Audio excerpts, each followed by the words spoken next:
नमस्कार मित्रांनो, स्वागत आहे तुमचं आपल्या नवीन व्हिडिओमध्ये। आजचा प्लॅन अचानक ठरला आणि आम्ही निघालो होतो थेट पंढरपूरला। पण त्याआधी आपली लाडकी गाडी खूपच घाण झाली होती। मग काय, तिला आधी स्वच्छ चकाचक धुवून घेतलं आणि पुढे जाऊन पोटभर सीएनजी भरला।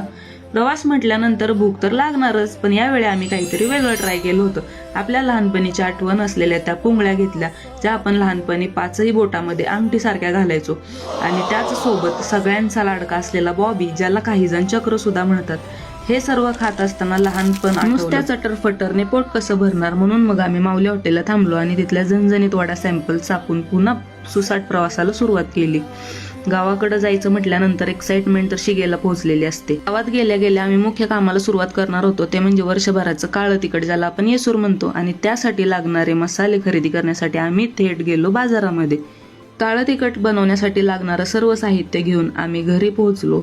घरी गेल्यानंतर मनाला एक खूप समाधान मिळालं। त्यानंतर मग काय, सकाळचा दुसरा दिवस। सकाळी मस्त चुलीवरचं जेवण बनवून त्यावर ताव मारला। मसाला बनवायचा म्हणजे कष्ट तर आलेच, तोवर मिरची कडक उन्हात वाळत घातली होती। मी सुद्धा मसाल्याला थोडा हातभार लावला आणि भरपूर खोबरं किसून दिलं। काम उरकून संध्याकाळी जवळच्या पाहुण्यांना भेटायला गेलो।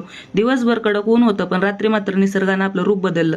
प्रचंड विजांचा कडकडाटासह धो धो पाऊस सुरू झाला। असा होता आमचा छोटासा पण गोड प्रवास। भेटूया पुढच्या व्लॉगमध्ये। थँक्यू।